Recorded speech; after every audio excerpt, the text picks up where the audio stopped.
Une fois n'est pas coutume, c'est en pleine campagne qu'on démarre à côté d'une jolie église pour ses coulisses d'une entreprise. Vous avez reconnu l'église, c'est Sargé-les-Lemans, magnifique, qui vient de fêter ses 30 ans. Il s'agit de Sofam, dirigé par Philippe Crespin. Bonjour. Bonjour.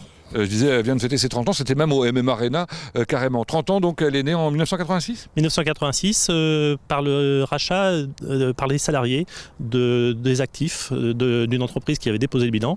Et donc ils ont préféré rester actifs en investissant leur prime de licenciement pour préserver leur outil. Ils étaient carrément motivés et du coup ça donne aujourd'hui le leader national dans son domaine. Exactement, avec 8 millions d'euros de chiffre d'affaires, nous sommes leaders sur le plan national du mobilier industriel, donc pour équiper les ateliers des entreprises. Alors c'est quoi le mobilier industriel? Ce sont des choses, j'allais dire standards, mais aussi des choses beaucoup plus complexes? Alors ce sont des établis, des desserts, des sièges destinés à l'atelier. Et donc nous avons bien sûr des fabrications standards sur catalogue, et puis une part qui est importante pour nous de fabrication sur mesure.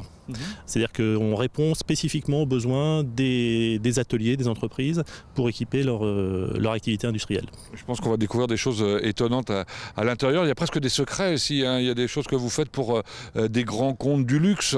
Exactement, donc on ne peut pas révéler leur nom, mais effectivement, ils apprécient nos matériels. Bon, tout ça, ça va être découvert à travers une visite complète de bâtiments qui s'étendent sur une grande surface. Hein. Alors au total, 7500 m², 5000 destinés à la production, que vous allez découvrir, et puis 1500 m² pour la logistique, l'entreposage et en particulier le stockage des produits livrables sous 48 heures sur une sélection assez large de produits. Ah bon, ils sont pressés à ce point-là? Tout à fait, de plus en plus.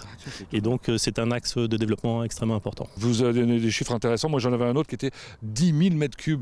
10 000 m3, effectivement, c'est la capacité en volume de stockage dans l'entrepôt. Oui, pour répondre aux besoins et aux attentes. Bien, ce que j'avais noté aussi en préparant ici, c'est qu'il n'y avait pas de femmes dans l'atelier. On en verra d'autres, mais pas dans l'atelier. On est encore un peu macho. Merci, on se retrouvera tout à l'heure à la fin, évidemment. Allez, c'est parti. D'ailleurs, c'est une femme qu'on va retrouver maintenant dans le showroom.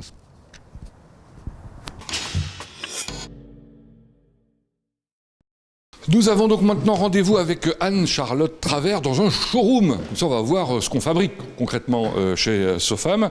Anne-Charlotte Travers qui est responsable du marketing. Bonjour. Oui, bonjour.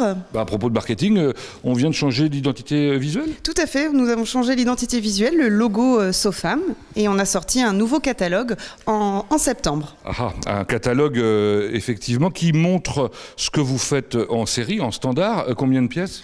On a 2000 produits dans le catalogue. 2000 références. 2000 références. Bon, c'est sans compter évidemment tout le sur-mesure que vous faites pour des clients divers et variés. Là, c'est le showroom qui présente le standard. Exactement, les produits standards. Bon, par exemple, cette gamme de mobilier bleu, ça marche bien ça dans l'industrie, le bleu. Le bleu, oui, RAL 5015, qu'on retrouve beaucoup dans les industries. Alors avec des établis? Alors des établis, là on aperçoit la gamme SI. Donc ce sont des SI qui sont réglables en hauteur. Celui-ci est réglable par crémaillère et celui-ci est réglable par manivelle. Oui, je crois que ces systèmes-là, vous les mettez et les adaptez un peu sur tous les types de mobilier en fait. Exactement, sur tous les types de mobilier de secteur d'activité. Ouais. Ici, ça a un autre nom, pourquoi d'ailleurs? Alors celui-ci c'est la gamme PTH et celui-ci supporte 500 kg. D'accord, c'est la différence. Ce qu'on n'a pas dit, c'est que ça existait aussi le réglage en hauteur de manière électrique? Tout à fait. Celui-ci s'appelle Horlog. C'est la gamme Horlog qui est dédiée aux horlogers. On voit que ça, c'est du très haut de gamme. Et alors, à quoi ça sert ces accoudoirs joliment recouverts? Donc là, ce sont des accoudoirs ergonomiques pour que l'artisan puisse travailler dans de bonnes conditions. Donc les horlogers s'installent comme ça pour travailler d'une manière un peu précise. Ils ont de meilleurs yeux que moi, probablement. D'autres produits de gamme, des desserts? Donc, des desserts mobiles. On a également des rangements, donc des armoires à tiroirs, des vestiaires, mais également des sièges et assis debout. Bon, ça fait beaucoup de choses tout ça. Ce que je vous propose, c'est qu'on aille découvrir de quelle manière on les conçoit et surtout comment on les fabrique. Merci Anne-Charlotte.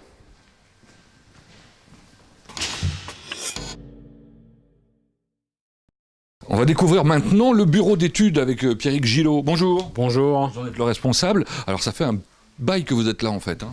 Eh bien oui, je fais un petit peu partie des murs depuis 30 ans. Je suis responsable du bureau d'études. J'ai été dessinateur dans le bureau d'études avant de devenir responsable du bureau d'études il y a presque 20 ans maintenant. Voilà. Et puis depuis, ça s'est développé de manière considérable. Sofam a acquis une réputation, un savoir-faire. Un vrai savoir-faire dans le mobilier technique, avec comme caractéristique pour nos produits, ils sont reconnus pour être robustes, pour être durables, avec des caractéristiques de résistance mécanique qui correspondent bien aux différentes activités industrielles de nos clients. C'est l'inverse de l'obsolescence programmée, ça on peut le dire. Et d'ailleurs, à ce propos, vous avez un label, je sais pas, Valdelia, qui permet d'assurer le recyclage des produits. Alors Valdelia, effectivement, on a adhéré à cet éco-organisme qui permet d'assurer à la fin de la vie de nos produits, alors nous, en l'occurrence, c'est très loin, mais qui est un fonds de collecte d'une éco-participation qui permet de financer la filière de fin de vie du mobilier. Vous êtes par ailleurs certifié sur de nombreux domaines. On est certifié donc en tout premier et depuis presque 20 ans. Nos produits sont certifiés NF Mobilier Technique, donc c'est une certification produit. On est depuis 10 ans maintenant NF Environnement sur le mobilier. Et bientôt 10 ans également, 7 ans pour être précis, PEFC pour la partie bois et origine de nos bois. Pour terminer, 2 mots sur l'innovation. C'est pas un 20 mots chez vous, il y a un mur d'innovation. Derrière moi, il y a des dessins assez extraordinaires. Vous n'arrêtez pas de phosphorer pour proposer des choses nouvelles. Et oui, on phosphore sur différentes pistes. On phosphore à travers nos produits nouveaux, qui vont rentrer dans le catalogue, et au quotidien sur des produits personnalisés où on offre des fabrications spécifiques qui vont répondre à différentes problématiques de nos clients au quotidien. Bon, merci Pierrick. Allez, on va découvrir maintenant la production, c'est-à-dire la fabrication si vous préférez, avec Dominique Etiambre. Bonjour. Bonjour. Alors, vous êtes le responsable de la production, ça fait combien de temps que vous êtes là? 7 ans. Déjà, le temps passe vite. Alors là, on domine littéralement l'usine. Dans cette usine, Dominique Etiambre, en fait, on travaille 2 types de matériaux. Oui, tout à fait. Nous travaillons avec le bois et l'acier. Très bien. Et pour ce faire, tous les matins, je crois reconnaître le lieu, vous réunissez l'ensemble de l'équipe? Voilà, tous les chefs de ligne, on se réunit tous les matins à 9h. Une réunion qui dure 5-10 minutes dans laquelle on expose les problèmes rencontrés de chacun la veille et de voir comment les résoudre et anticiper la production du jour. Alors les chefs de ligne, ça veut dire qu'il y a plusieurs parties, on va dire, dans l'atelier. Chef de ligne, ici, c'est quoi la ligne Là, la ligne, c'est la partie découpe-pliage où il y a 3 personnes. D'accord. Un petit peu plus loin. Là, on a la partie soudure. Ouais. Donc, on a 7 personnes qui travaillent dans ce secteur. Beaucoup de compétences, donc on a différentes techniques qu'on verra plus tard. 3e partie plus récente, visiblement, en construction. La partie montage, préparation de commande, où là, on a 4 personnes. Je reconnais des cabines de peinture, d'après moi. Tout à fait. Et là, on a également 4 personnes. Et puis enfin, on va changer de bâtiment parce qu'il y a encore d'autres parties de l'usine. Je vous laisse passer en premier. Allez-y. Waouh! Bel atelier! Alors là, il y a du bois. Tout à fait, on a différents types d'épaisseurs, différents types de produits, du mélaminé ou de l'aggloméré. Combien de personnes travaillent dans cet atelier? 2 personnes travaillent dans cet atelier. Ah, seulement 2 parce que c'est particulièrement bien équipé en termes de matériel alors. Donc, on a un centre d'usinage qui nous permet de faire le plateau complet. Ouais. Bon, on va découvrir ça tout à l'heure, puisque maintenant on va aller voir chacun des chefs de ligne et puis on va découvrir poste par poste. Merci Dominique Etiambre.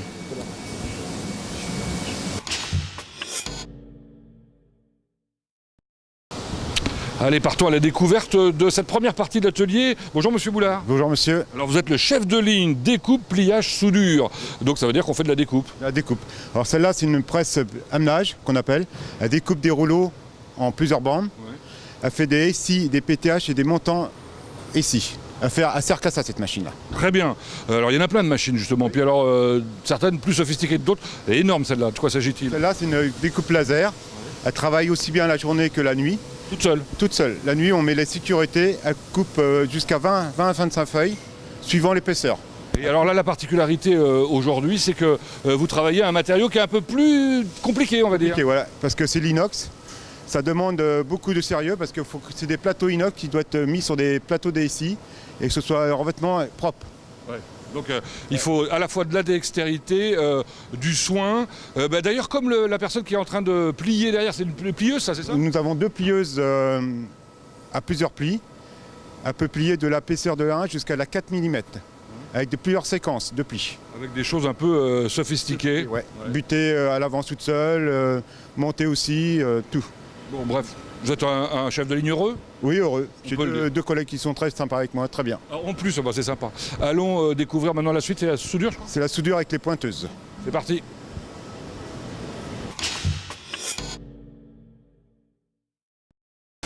Allez, on va à la découverte de l'atelier qui occupe le plus de personnes, je crois. Bonjour Franck Legendre. Bonjour. Combien de personnes ici? 7. 7 plus 1, ça fait 8. C'est bien le nombre que nous a donné Dominique Ettermont tout à l'heure. Franck Legendre, vous êtes l'un des plus anciens de la maison, non? Oui, je commence, oui, 28 ans, 29 ans cette annne, Vous avez commencé très jeune alors. 18 ans, Incroyable. Toute votre vie ici. toute ma vie ici.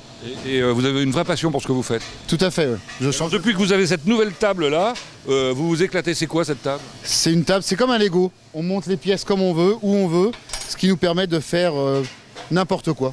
C'est ça. Alors ça tombe bien parce que votre métier c'est prototypiste soudeur. Donc prototype, vous faites quoi? Les prototypes des mobiliers qui vont être proposés? Voilà, toutes les nouveautés.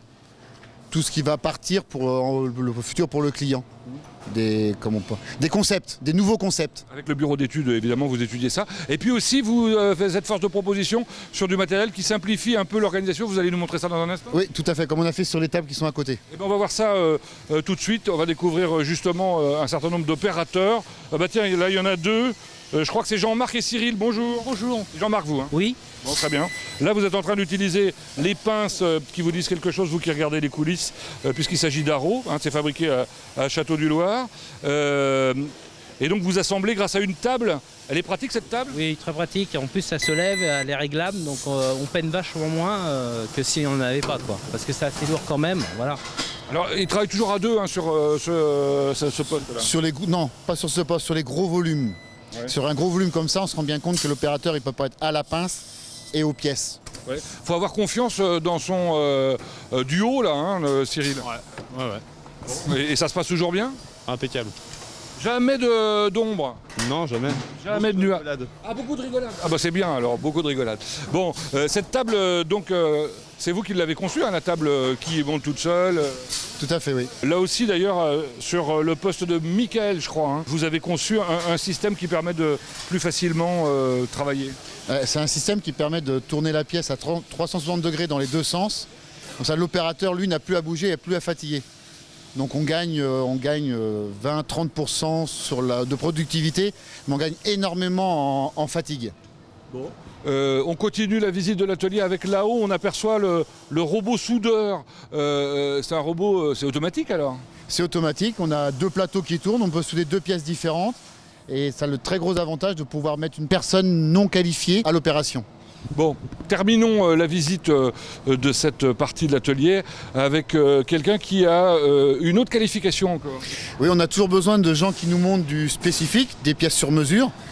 Donc on a Pascal, serrurier, il se débrouille de A à Z sur une commande et en plus de n'importe quoi, il va le faire. C'est un orfèvre quoi. Voilà, tout à fait. Et là, il va nous faire une démonstration de quoi? De soudure TIG, Tungsten Inert Gas, ces soudures qui sont beaucoup plus petites, beaucoup plus belles pour des soudures apparentes pour les clients. C'est-à-dire qu'il faut que vous maîtrisiez absolument toutes les techniques pour répondre aux attentes de vos clients. Bah, tout à fait, oui. Voilà, donc effectivement, une soudure très très précise. Bon, on n'a plus qu'à continuer la visite. Où est-ce qu'on va maintenant? Pour suivre le flux, après la soudure, c'est la peinture.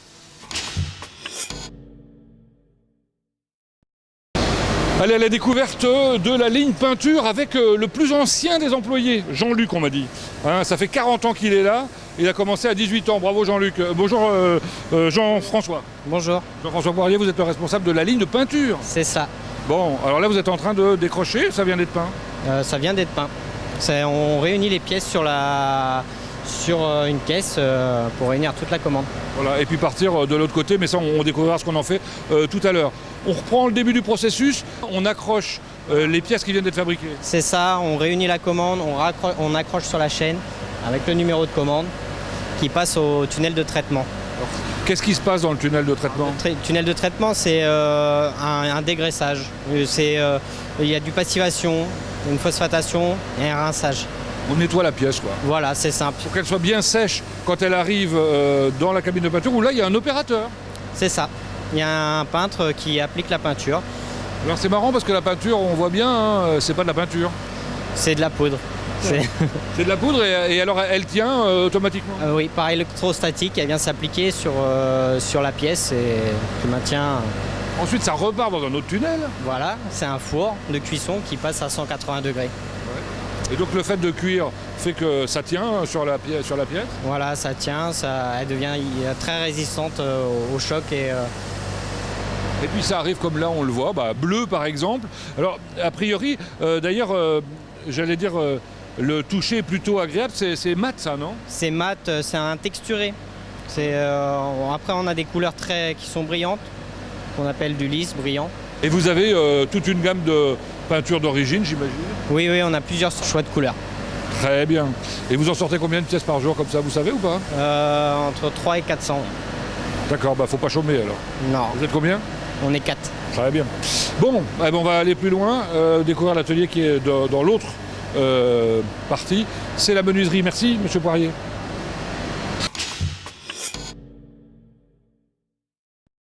Ah, j'ai trouvé une mobilette.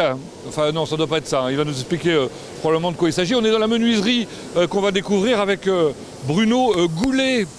Bonjour monsieur Goulet. Bonjour. Vous êtes tout seul ce matin? Exactement, oui. Mon collègue est absent pour des raisons diverses. Donc voilà. Donc aujourd'hui, je suis tout seul. Très bien. On va essayer de découvrir avec vous ce qui se passe dans ce grand bâtiment autour du bois. Alors le bois, il arrive ici. D'ailleurs, c'est avec la mobilette que j'utilisais là qu'on déplace. C'est une ventouse.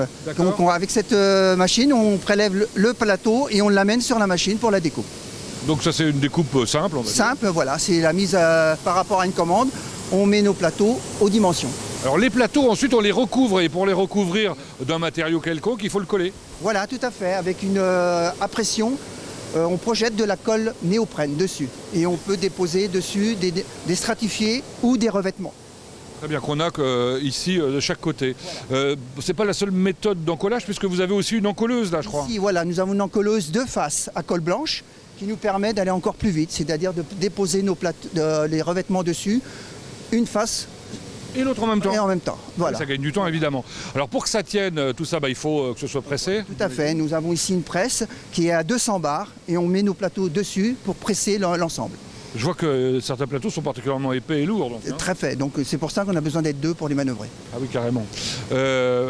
Et puis alors évidemment, il y a le clou, j'allais dire le clou de l'atelier du spectacle. Voilà. Ça s'appelle le centre d'usinage? Le centre d'usinage qui nous permet d'étalonner nos plateaux, de les mettre à l'équerrage et de coller les champs tout autour.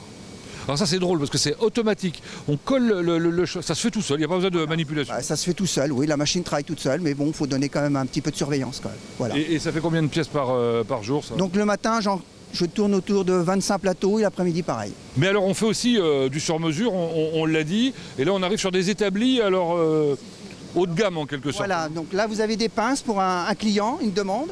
Ici, donc la personne défait la pince et permet de positionner son tissu ici, de le resserrer et pouvoir travailler dessus pour le rapprocher. Donc ça peut être du tissu, ça peut être aussi du cuir. Toute une série de pinces pour de la maroquinerie haut de gamme, on peut dire. C'est quoi l'établi à côté? Alors ici, sur l'établi, vous avez aussi du champ souple. Ça nous permet de protéger la personne qui va venir travailler autour de ce plateau. Donc c'est en caoutchouc, c'est posé ici. Puis un dernier, comme ça on aura fait le tour. Voilà. Donc ici, vous avez aussi une toupie qui est posée pour affiner nos plateaux. Des plateaux qui deviennent comme celui-là par exemple. Ou abrasif pour les doigts. Donc on les passe dessus et ça nous permet que ça soit bien lisse. Pas mal. C'est bien. Oui. Merci Bruno Goulet. Mais de rien. Merci.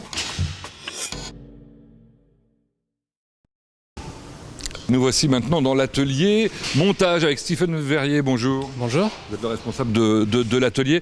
Je vois des gens derrière qui savent faire. Qu'est-ce qu'ils font? Alors ici c'est l'atelier où on fait tout l'emballage et le montage de nos produits. Alors eux particulièrement? Alors eux ils sont en train de monter des établis et donc ils font le montage de toute la partie mécanique. C'est-à-dire les vérins qui permettent aux établis de descendre ou de monter et d'être particulièrement confortables. Il y a des clients d'ailleurs qui font les montages eux-mêmes, hein, je crois. Alors peut-être pas de cette partie-là d'ailleurs.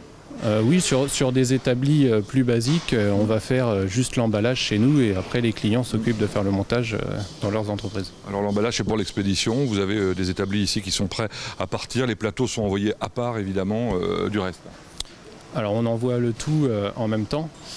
mais on a une partie emballage pour les plateaux et le montage bien à part des établis.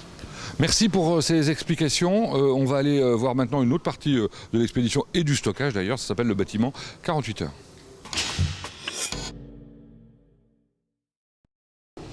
Coucou, nous voici, on est dans un autre service d'expédition, c'est le 48 heures avec Michel Giraud, bonjour. Bonjour. 48 heures c'est de l'express, ça veut dire qu'il faut être efficace. Hein. C'est très rapide, oui. Alors, vous préparez des commandes comme celle-là, ça peut être des commandes diverses. Oui, souvent c'est des établis, c'est des servantes, c'est des produits multiples qui sont rassemblés pour former un établi, un poste de travail. Donc ça veut dire que dans l'immense stock qui est là, vous devez savoir où sont chacune des pièces et aller les chercher une par une. Voilà, et les ramener, les regrouper et les expédier. Après les avoir emballés. Après les avoir emballés. Ça fait pas mal de choses en même temps quand même. Oui, c'est du travail. Et tout ça d'une manière express, comme l'interview d'ailleurs. Merci Michel. À la découverte maintenant du service commercial qui est dirigé par Jean-Manuel Darocha, ici présent, qui est en train de préparer une réunion. Bonjour. Bonjour. Une réunion de commerciaux, ils sont au nombre de combien? Ils sont 5, plus un directeur export. Ça veut dire que vous avez découpé la France en régions? Elle est divisée en 4, et puis on a une partie Île-de-France Nord. Alors on n'a pas encore tout à fait parlé un peu avec Philippe Crespin, mais de votre clientèle, quelle est-elle? D'abord des distributeurs, j'imagine? Oui, tout à fait. Une grosse partie de notre distribution qui est importante pour nous, avec des enseignes au niveau national, dont 2 grandes enseignes qui sont Orexad et Descours et Cabot. Et après, on a aussi la partie VPCiste, avec par exemple Manutan. Ah oui, Manutan qui s'est ouvert sur les collectivités, je crois. Tout à fait. Manutan qui a racheté depuis peu Camif Collectivité, qui s'occupait vraiment de tout ce qui était collectivité, les écoles. Et puis alors vous avez des grands comptes dont vous vous occupez, et c'est pas rien ces grands comptes, puisque ce sont des gens du luxe, de l'aéronautique, alors ceux-là on peut pas les citer, et puis d'autres que vous pouvez peut-être citer? Oui, par exemple Thales au niveau national, et après on a des appels d'offres et des accords cadres dans différentes enseignes, MBDA, le Conseil Général du 92, le Muséum d'Histoire Naturelle et le Musée du Louvre. Alors je sais que depuis quelques temps, la stratégie commerciale a évolué considérablement. On parle maintenant de promos chez vous? Oui, des promos. Donc depuis que M. Philippe Crespin est arrivé, donc Sofam fait des promos, des déstockages, et ça porte leurs fruits avec une augmentation du chiffre d'affaires. L'argument massu, c'est le livraison 48 heures? Le 48 heures est une partie importante pour nous. On a refait le nouveau catalogue qui est sorti et présenté aux commerciaux depuis une semaine et qui va être distribué chez les clients à partir du début janvier. Pour terminer, ça se passe bien? Le chiffre d'affaires est en progression? Oui, il est en progression. On espère faire encore mieux cette année. Bon, comme ça, on va pouvoir aller voir un PDG heureux, probablement. Merci.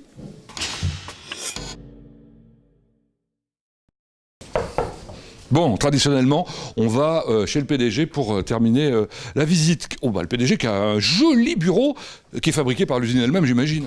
Effectivement, c'est une adaptation d'établi que l'on a transformé en bureau et c'est a priori plutôt réussi puisque les salariés du bureau d'études ont demandé la même chose.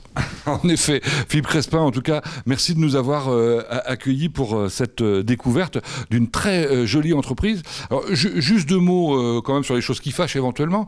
On a vu que vous utilisiez évidemment des cols, de la peinture, etc. Comment vous abordez les problèmes de traitement autour de l'environnement? Alors c'est un point extrêmement important pour nous. Pierre Gillot intervient dans ce domaine et est très moteur. Et l'ensemble de l'entreprise adhère vraiment à ces valeurs environnementales. Aujourd'hui, on fait extrêmement attention. Il n'y a aucun rejet à l'extérieur. Tout est retraité. Et nos produits, notre démarche est certifiée NF Environnement, etc. Donc on est vraiment très très attentif à ce sujet. Bon, l'environnement que vous voyez de très haut, en général, je crois que vous avez une petite passion, je le vois à travers le Air Corsica à côté de moi, pour l'aviation, non? Oui, c'est une passion familiale. Je pratique l'avion et le planeur. Et donc, c'est une occupation lors de mes loisirs. Et puis, vous avez même donné le virus à votre fils qui a fait ces magnifiques œuvres-là. Ce ne sont pas des photos, ce sont des peintures. Tout à fait. Donc j'en suis assez fier, d'autant plus que c'est une passion familiale. Mon père pratiquait l'aviation légère et on en est désormais à la 3e génération qui pratique. Bien, parlons maintenant, si vous le voulez bien, de l'avenir de SOFAM. Quelles sont les perspectives ? Les perspectives sont bonnes. On a déjà réalisé un premier exercice en progression avec de bons résultats. Et donc, on aborde le second en ayant mis en place des outils marketing puissants, le catalogue et le catalogue 48 heures. Et donc, on a de bons espoirs pour l'année à venir. Des investissements ?